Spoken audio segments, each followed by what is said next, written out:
Welcome to the Honorable Ministers of the Council, members of the media, radio listeners via St. Martin Gov Radio 107.9 FM, respective radio stations island-wide, Tel TV Plus Channel 15, and online viewers. I'm Rolika Roach, and welcome to the live Council of Ministers press briefing for today, Wednesday, November 19th, 2025. At this time, I would like to invite the Honorable Minister of Public Health, Social Development and Labor, Richinel Brug, to address you. Minister Brug, you have the floor. Blessed morning, people of St. Martin, press. Thank you very much. And those listening from other destinations, thank you very much for giving me the opportunity to give update with regards to the VSR ministry. I would like to report the following.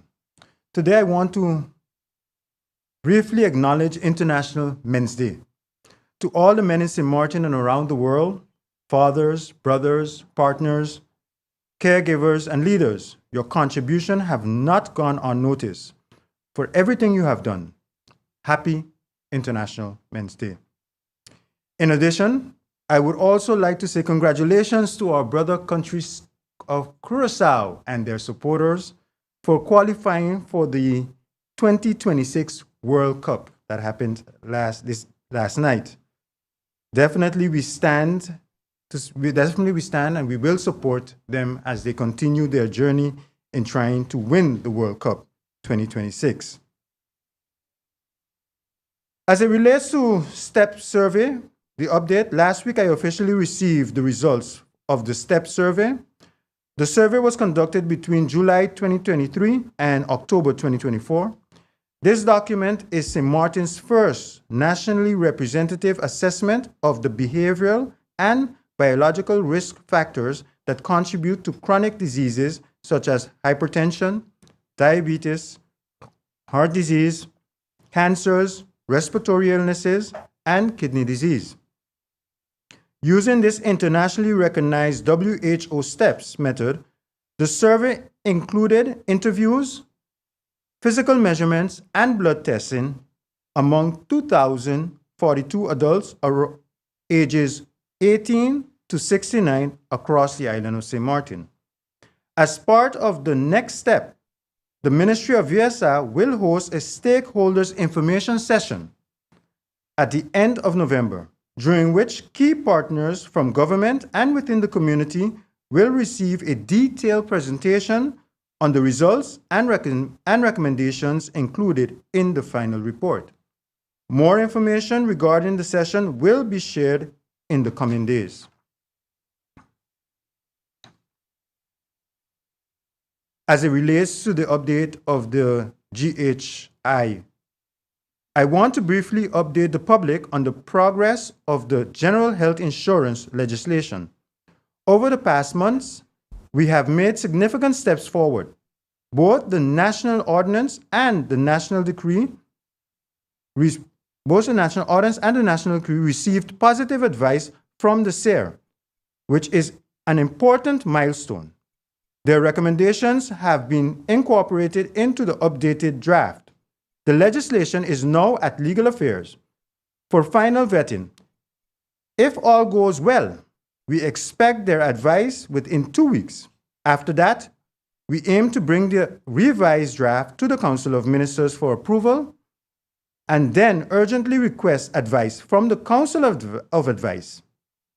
Our goal is to have the legislation ready to be handled in Parliament as soon as possible. This timeline is important in order to give SZV and all implementing partners enough time to prepare for the introduction of the new system on January 1st, 2027.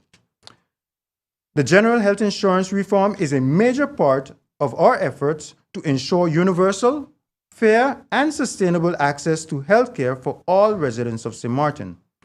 While there are still conditions to meet, the direction is clear and the progress is solid. The next update pertaining to SZV. Last week, my cabinet and the cabinet of the Ministry of Finance met jointly with CFT. And I want to again highlight how constructive and collaborative that meeting was. This new way of working together openly and in partnership is the direction we need for long-term financial stability in healthcare.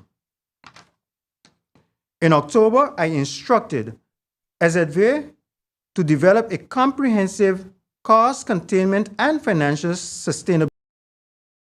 The goal was very clear. We must urgently reduce the healthcare costs while protecting the quality of care. SZV has now complied with this plan, and after reviewing it, I submitted it to CFT. The plan SZV delivered outlines several important actions. Some of the key elements include: 1. Reducing administrative costs, especially by lowering dependency on consultants and outsourced audit services, while increasing internal capacity. 2. Automating major SZV processes to streamline workflow, strengthen monitoring, and cut operational expenses over time. 3. Managing healthcare costs more effectively, including stricter controls on medical referrals abroad, reviewing the business case of the new hospital, and reducing fraud through digital tools like QR-based verification. 4. Enhancing revenues, including improved employer compliance, better collection, and using data analytics to track payment behavior. 5. Strengthening preventative care, especially through pilot projects with general practitioners targeting diabetes, hypertension, and obesity. This will reduce long-term costs by improving health outcomes. The plan is detailed, structured, and address both the immediate and long-term challenges. It is exactly the kind of strategy work we need to ensure that SZV remain financially viable in the years to come. I look forward to continuing the collaboration with the SZV, the Ministry of Finance, and CFT as we take the next step to strengthen and safeguard our healthcare system for the benefit of all residents. Another update pertaining to SZV. Last month, I formally requested SZV to make all necessary provision to reopen their doors to seniors for in-person service as soon as possible. For some time now, our seniors have had to rely mainly on online services. And while that works for many residents, it is not ideal for everyone, especially not for our elderly who prefer face-to-face assistance. I am very pleased to announce today that SZV has agreed and is working diligently to reopen in January, so that seniors can once again receive the support they need physically, directly, and with dignity. What I'm especially proud of is that SZV is not just reopening services, they are improving the system. The goal is to create a one centralized service area where seniors can access all the services they need in one location instead of having to move from department to department as was done before. This approach is more respectful, more efficient, and more senior-friendly. SZV will make an official public announcement with the exact reopening date and all practical details. I want to thank SZV for their cooperation and their commitment to making sure our elderly are served in a way that is accessible, safe, and compassionate. And I will continue to monitor the preparation closely to ensure that they meet the January timeline. Our next update pertaining to the country consultation regarding health. St. Martin is currently hosting the Kingdom Public Health Consultation, where representatives from Aruba, Curaçao, and the Netherlands and St. Martin are meeting to strengthen cooperation across several key health areas.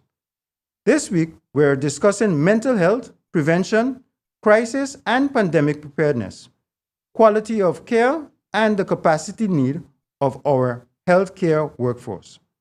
Each topic has its own technical work group, and together we are reviewing progress, identifying challenges, and refining our joint plans for the years ahead. Many of these teams directly support our national goals, especially strengthening mental health services, boosting prevention, and improving our readiness for emergencies. The outcome for this week will be finalized and presented to the respective ministers for endorsement. Once this is done, I will update the public on the next steps. Last but not least, I would also like to inform the general public that the Ministry of VSA will be closed on Wednesday, November 26th. On that day, we will be hosting a full strategic staff session. During this session, we will take time to reflect on our milestone of 2025, present the VSA State of Affairs report, share our outlook for where we aim to be by the year 2030, and set the ministry's priority for 2026.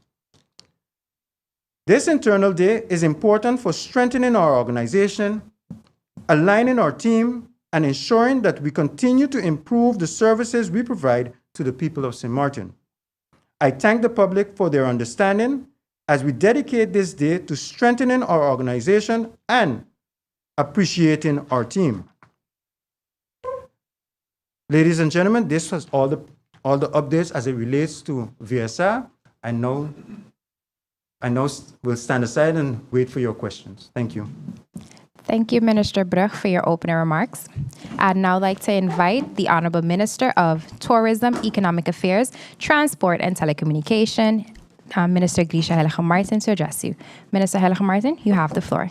Good morning, and thank you, Walika. Good morning to our media present. Good morning to those listening and viewing online.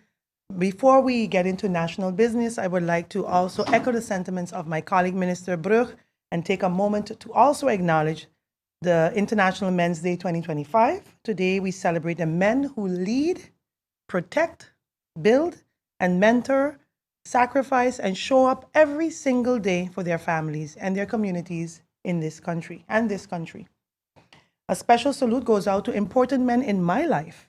Your strength and grounding means more than words, and I also want to extend an extra special acknowledgement to the men of the Ministry of TIAT. Your dedication keeps this engine moving. I always say that the little engine that could, and I appreciate you for that. And this year's theme on inspiring positive change, let's lean into that, whether in our workplace, our homes, or our communities. I also want to take a moment to congratulate the government and the people of Curaçao on their major football victory and their advancement to the path to World Cup. This is not just a win for Curaçao, this is a win for the Caribbean and for small nations who continue to prove that size does not limit excellence, talents, or ambition. Their achievement reminds us that when one island rises, the region rises with it. It opens doors for greater visibility, recognition, and opportunity for all of us across the Caribbean on a global stage. Congratulations to Curaçao, its players, its coaching staff, supporters, and leadership for representing the region with pride and determination. As we finalize our year-end operations across the ministry, I want to be transparent with the public. Unfortunately, there will be no Christmas parade this year. The parade requires a significant budget and logistic capacity, and given the financial constraints at this time, it would not be responsible to commit public funds to an event of that scale. However, let me be clear, Christmas in Philipsburg is very much alive. We will be moving forward with the lighting up of Philipsburg experience, along with the traditional roundabout decorations, similar to last year. The town will once again be decorated for the season and officially illuminated. A confirmed date will be announced shortly, and I will encourage residents and visitors to come out as we switch on the holiday lights and officially welcome the festive season together. Even without the parade, we are committed to maintaining a true Christmas atmosphere in Phillipsburg by working creatively with the resources we have, including the private-public partnerships. Starting today, a public announcement will be issued for individuals interested in securing a Christmas booth for the 2025 holiday season, similar to what we do for Carnival, but this time, for the first time, with a Christmas feel. The booths will be limited to the stretch between Ketty's Kitchen and Jimmy's Original Fat Boy on the Walter Nisbet Road as part of a Christmas pilot program. Based on the outcome and public engagement, the ministry will evaluate expansion for 2026 and beyond. So to create a cohesive holiday feel, vendors must decorate booths with Christmas theme, color schemes red, white, and green, and vendors are encouraged to focus on Christmas-themed food, beverages, crafts, and products. Application details is that the location will be here at the Public Service Center at the Economic License Counter between 8:30 and 12 p.m., Mondays to Fridays for 1 week. So the deadline is next week, November 26th at 12 p.m., and we only have 10 spots available. Followed after November 26th, we will have a confirmation meeting to go over the logistics on November 28, 2025, which is, I think, a Friday. So only fully completed applications with all required documents will be acceptable. So there's 1 week to submit your applications. It is also important to note that the holiday seasons will remain active, just organized differently this year. A consolidated schedule highlighting key events and community activations will be published shortly. We encourage everyone to participate and support local businesses and enjoy responsibly. One major event is the Backstreet Bonanza, Bigger and Better, 6th annual street fair, which is going to be on November 29th to the 30th next weekend. Registration, as I was told, for vendors has officially closed and preparations are already underway. The organizers have confirmed a lively 2-day experience in the heart of Phillipsburg. Santa Claus will be in town on Sunday, November 30th, adding a festive touch for families and children. The government of St. Martin, through the St. Martin Tourist Bureau, is proud to support this event as part of our continued effort to stimulate commerce, community engagement, and holiday activities. Attendees can look forward to local vendors and merchants, island-made products, artisanal goods, DJs and live music, and family-friendly atmosphere with free admission. This event embodies the spirit of the season, community, creativity, and commerce, and I encourage the public to come out and support local entrepreneurs and enjoy the festival in Phillipsburg, Backstreet to be exact.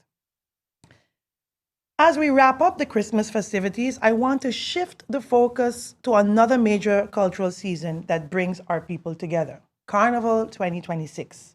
This morning, I want to echo and amplify the announcement on the official Soca Rumble Facebook page, that Soca Rumble is officially back. For those who may not know, Soca Rumble is a competitive music platform created to showcase homegrown talent, where artists compete in 2 major categories, groovy and power, to earn the title of the Soca Monarch St. Martin. The competition ran successfully for 5 consecutive years, from 2015 to 2019, and became a signature cultural event leading into Carnival. Every year since its pause, the calls of artists and public has been loud and clear: bring Soca Rumble back. Today, that call is being answered. And before going further, I want to make an important clarification about my role. My team and I created and served as promoter for Soca Rumble in the past. However, now that I'm serving in a public office, I can no longer act as a promoter for a commercial entertainment event. Because of that, I have officially relinquished Soca Rumble to the festival so that it can grow independently and continue serving the cultural community. Going forward, the event will be led by a new nonprofit organization which will own and manage the brand. This transition ensures that Soca Rumble remains a cultural platform for the people and not a private enterprise. My role will be strictly supportive offering historical knowledge and organizational guidance where appropriate while the foundation executes the event. Now, for artists wishing to participate, here are some key details I want to again echo. So they opened registration on November 17th on their Facebook page, and they will be closing it December 17th. So participants have 1 month to register. The track submission is February 9th, 2026. To be eligible, you must be a resident of St. Martin and 18 by November 17th, which is the date that they started the publication. Track requirements: track must be mixed and mastered, and the announcement of those that are participating will be on February 27, 2026, couple days just before Carnival. So to register, participant can scan the QR code posted on the official Soca Rumble Facebook page. Just search up Soca Rumble SXM. And as our artists, producers, musicians, and cultural creatives, as we support them, let us use this platform not just to compete amongst ourselves, but to elevate our sound, export our culture, amplify our voice beyond our shores. That has always been the core purpose to put St. Martin's music on the map. Because when our music reaches the world, St. Martin is promoted with it. St. Martin, Soca to the world has always been the slogan of Soca Rumble. Let us take our music further, let us take our cultural global, and let us show the world what St. Martin has to offer. With that, I yield and look forward to questions and any that I will receive from the media. Thank you. Thank you, Minister Heilige Martin, for your opening remarks. If you've just joined us, you are watching the live Council of Ministers press briefing for today, Wednesday, November 19th, 2025. Thank you for joining us. We now move over to the question and answer session. However, as both ministers will be leaving the press briefing early, I will allow one round per minister. Starting with Jacqueline Hoffman of the Daily Herald, you have the floor. Thank you. Good morning, ministers. Minister of VSA. Minister, what actions is the Ministry of VSA taking to ensure that work at big construction projects is going to local St. Martiners instead of foreigners? What are the rules for immigrant workers living on site, on building sites? And also when these projects are finished, for instance, when there's a new Planet Hollywood, they are applying for a tax holiday. They are claiming that they provide a certain 700 jobs. How do you ensure that these 700 jobs go to local St. Martiners? Okay, thank you very much for the questions.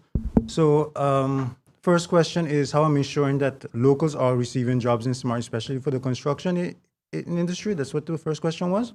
Okay, so for that, one of the things I can always say that since I came to office, and I'll use the example of the projects that were done by NRPB.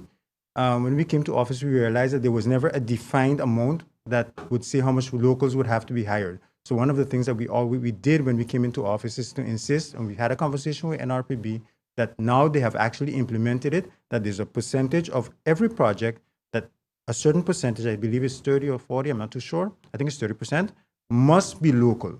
So that's how we are ensuring in those type of projects. With regard to, for example, if it's not related to NRPB and it's just independent constructions that are taking place, of course, when the owners of the construction companies apply, we do screen the request. We check to make sure that what they're requesting is really cannot be found on St. Martin, and then we decide whether we're going to approve it or deny it.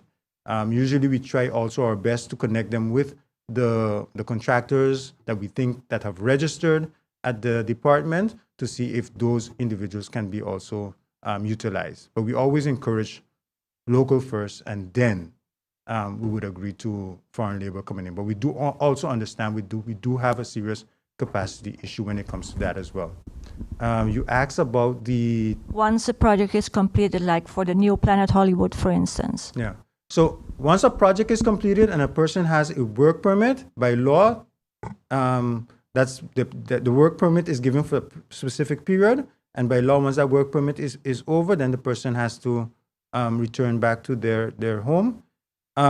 With regard to Planet Hollywood, I'm not, with regard to the tax holiday, that is something that you would have to ask the Minister of Finance. The Minister of Finance can answer that aspect of it. but we would apply the same procedure as we apply across the board. If there is we definitely encourage them to hire as much local as possible. And if there's a need to bring persons from overseas in order to work on the project, we will screen those thoroughly and then after proceed whether to accept or deny their requests. Thank you, Minister. I would now like to invite Eamon Lee of Island Nature Radio. You have the floor. Good morning, Minister. So you have mentioned that the SAHA or the general health insurance is progressing. I have a clarification question first. If has a updated actuarial report been issued on the proposed legislation? Will people with private health insurance be able to opt out? If so, at what cost? And what is the role of private health insurance under the SAHA? Yeah.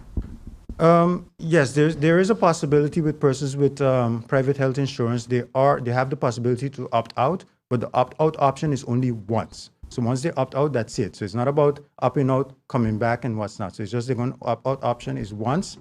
With regard to the second part of the question was? So is there a cost to that? For them to opt out? Yes. Of course, they're still going to pay for there's an aspect of it where they pay for the solidarity fund as well. So there is, there is a cost, but nothing, I think it's mostly for a solidarity amount that everyone pays into. And do you know how much that is? No, from the top of my head, no. And I would like to, once we receive the vetting from WZ and WHERE as well, where that might be one of their comments. So then after, I would prefer also not to divulge that at this moment until it's finalized and after reach to the Council of Advice, hopefully. And what's the role of private health insurance in your new vision? Yeah. So for the private health insurance, we have had, since coming into office, we have had meetings at, I think, one meeting with as much private health insurance that participated in that session. And basically, there are certain areas that, with regard to the package, there are certain areas that the national health insurance will cover to a certain extent. And there are certain things that what is not covered in the national health insurance that, in my opinion, the private insurance can cover as well. But that's something that is still in the making. Discussions are still going on. We're waiting actually for the final version to see exactly once all changes are made and all the different entities are content with the draft law, that we can actually continue with those discussions to know more detail their role and how they can continue to provide service for the public of St. Martin. And do you have an actuarial report based on your updated legislation? Actuarial report? Yep. Have the not in my possession at the moment. I would have to verify if the department has an actuarial study been conducted? Yeah, the studies have been conducted based off the recent legislation. Yeah, the studies have been conducted. If that's a question with regard, sorry about that, I misunderstood then. The actuarial report would be done by an actuary who's specialized in evaluating insurances, and they would determine the financial sustainability of the program. Those studies have already been done. That information is already in and has also been presented to the SER as well. So that was one of the questions also posed to the SER, and the information and the calculation was also presented several times to the SER. So that aspect is definitely checked off. Thank you, Minister. Thank you, members of the media. We will now go over to Minister Grisha Heilige Martin for her 2 questions. Jacqueline, you have the floor. Minister Heilige Martin, as the holiday season, the festivities and the Christmas parade and also St. Martin Day, the cultural parade are recurring events every year. What is the reason that there is not a fixed budget for the annual festivities, like the important things? And what variables do you have? What kind of other funds besides your fixed budget for TIAD you have that you can dip in to pay for extra lights or whatever? Thank you, Jacqueline. I think I mentioned this before. When we got in May 2024, the budget 2024 was already active, and March 2024, budget 2025 was already submitted. So these 2 budgets, 2024 and 2025, are not in alignment with what we have in our governance program because they're not our budget. So that's one of the reasons. Sometimes you want to do some certain projects that you have vision for, but it's not in that budget because 2025 budget was already set in stone. We have many different avenues we can use to support events like this. We have the capex, which we can purchase all kind of different assets. So for events like this, we have in our operational costs, we have product development, where enhancement of the tourism, enhancement of the country. We can also touch into that. But those budgets are very minute. Like I mentioned earlier, we have a budget of 23 million guilders, and I think it's about 18 million of it goes into the operational costs and the civil servants, and we have like maybe a couple millions to just do the marketing and so on. So I always keep saying we're the engine that could. We are always the engine that keep pushing, but that's unfortunately the budget we have to deal with. And next year we have to focus on, of course, simulating that budget, bringing in more revenue streams to allow other budgets, not only ours, to also increase. So unfortunately, that's the way. That's our reality. 2024 budget and 2025 budget is not our budget. We are just merely doing with a little we have to do the most. What would have the Christmas parade have costed? The Christmas parade, we had funds for the Christmas parade, but we ended up using the funds for an emergency that came out during this year. So the Christmas parade would have cost. Last time I think we had some funds left over. The Christmas parade cost about maybe 10,000 guilders or less. But right now, given how the year went and how we had to allocate funds, it was just not possible. Thank you, Minister. Thank you, Jacqueline. Emil, you have the floor. Minister, thank you. I did follow a bit of the discussion in Parliament, a very interesting conversation about public transportation and licensing.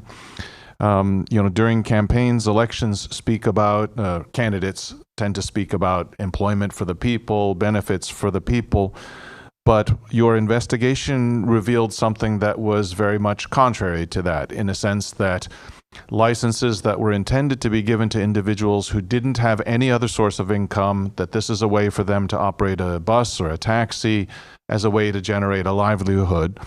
You've found companies with the licenses, with multiple licenses, an authorization process that didn't seem to follow policy, perhaps even against the law.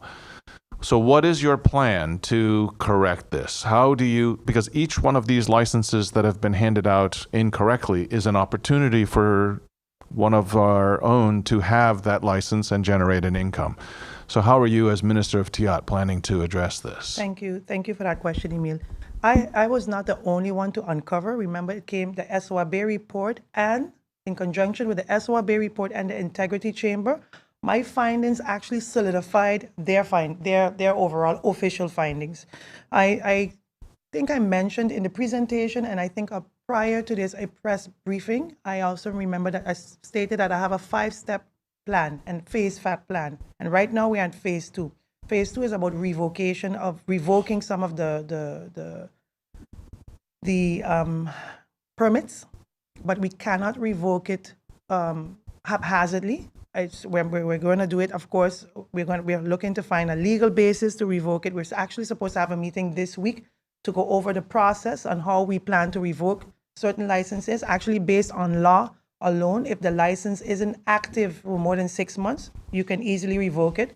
But I think I mentioned also during my presentation that we will be listing all the permit numbers and the taxi plate and bus plate numbers in the newspaper and asking them to come to our department to clarify and to rectify the reason that it hasn't been active. And if it meets certain criteria, then maybe we will allow it and maybe not.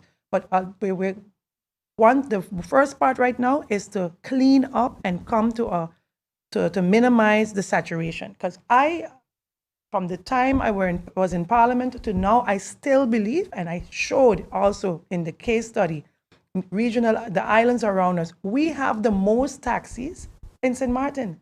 600 taxis. I'm saying taxis alone, and another 150 or more on the French side. That's 700 taxi driving around in St. Martin, or registered permits.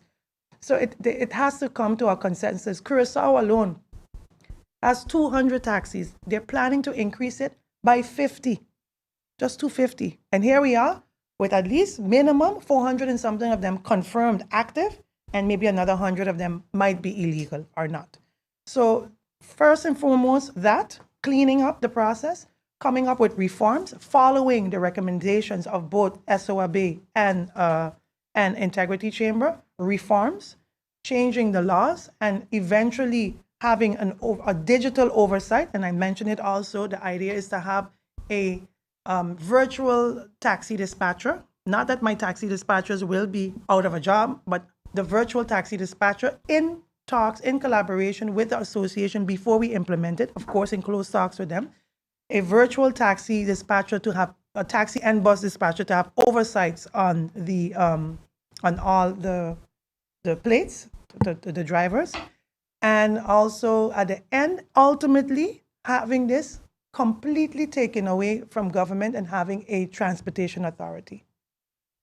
So it's going to take us some time. It's going to take us at least a year or two to get this done. But these are the different phases that we're looking into. Thank you, Minister. So just for clarity, how about persons who have more than one source of income? In other words, this is supposed to be only for their one sole source of income. So if somebody has a job and a taxi license or multiple permit holders, how will you deal with those? You have to deal with whatever the law says. And if the law says you can't have more than one source of income, then you have to choose one. But that's why I'm giving everyone the opportunity to come clean and come open and transparent, because it's easy for us to just take everyone's crib numbers and pull the information. So you'll have the opportunity to come clear. You want to choose between the two. If this is your main source and the other one, you have to choose. But if we don't hear from you, then it'll be revoked. But it's going to be, that's the way we need to proceed. It has to be minimized. It's too much. I have way too many taxi drivers and bus drivers knocking on my door saying that we can't find work. It's just too saturated. Thank you, Yeah, we have to go. Thank you, Minister. Thank you, members of the media. This does bring us to the end of the question and answer session. Any further questions can be sent to the Minister's Cabinet in writing. Honorable Ministers of the Council, members of the media, radio listeners, and online viewers, this brings us to the end of the live Council of Ministers press briefing for today, Wednesday, November 19, 2025. For rebroadcast, tune into stmartingov.org, St. Martin Gov Radio 107.9 FM, Tel TV Plus Channel 15, the official Facebook page of the Government of St. Martin, and YouTube channel Government of St. Martin. For video on demand, log on to the Government of St. Martin's YouTube channel. On behalf of the Department of Communication and the Government of St. Martin, I'm Rolika Roach and wishing you a pleasant day further.